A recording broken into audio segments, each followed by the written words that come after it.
Doctor Jayantibhai Tribhuvanbhai Jivani, રાજકોટમાં મારું Jivani clinic છે, MBBS છું.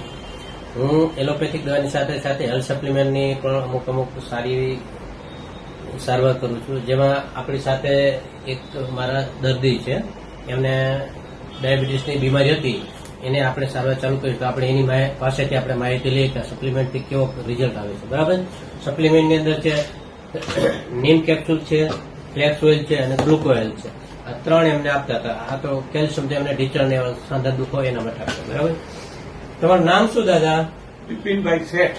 ક્યાં રહેવાનું? અહીંયા રયા ચોકડીએ, રયા રોડ ઉપર બાપા સીતારામ ચોક છે ને, ત્યાં આગળ અમે રહી છે. કેટલા વર્ષથી ડાયાબિટીસની બીમારી હતી? ડાયાબિટીસ મને 2014ની સાલથી છે. બરાબર છે. અને ઘણા વર્ષથી અમે અમારા ફેમિલી ડોક્ટર ગોંડલમાં દવા લેતા હતા, પણ ત્યાર પછી અનેક ચડાવ ઉતારેમાં આવ્યા અને છેવટે એક દિવસ જીવાણી સાહેબનું પેમ્પલેટ છાપવામાં આવ્યું અને હું સીધો સાહેબની પાસે ફોન કરીને આવ્યો. ત્યારે મને આશરે 350 જેટલું ડાયાબિટીસ રહેતું હતું. એટલે કે આજથી 5 મહિના પહેલા જયારે હું સાહેબ પાસે આવ્યો ત્યારે મને 350 ડાયાબિટીસ રહેતું હતું.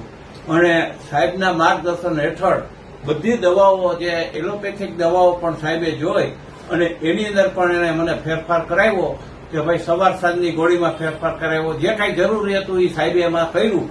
અને એ ઉપરાંત પણ આ બધી દવાઓ જે સાહેબે અહીંથી આપી, જેના કારણે અત્યારે મારું ડાયાબિટીસ સાવ નોર્મલ થઈ ગયું છે. અને આ સિઝનની અંદર જે આપણે કેરીની સિઝન આવે એની અંદર પણ અમે આ કેરી ખાધેલી જ છે. ત્યારે આ સાહેબને ઘણું બધું મને એકદમ નોર્મલ રીતે લઈ આવ્યા નીચે અને મને ઓલું નથી ચિંતા મુક્ત કરી દીધો છે. કેટલું રહે સુગર આશરે? અત્યારે 130 જેટલું થઈ ગયું છે, હાવ નોર્મલ જેવું. પણ હવે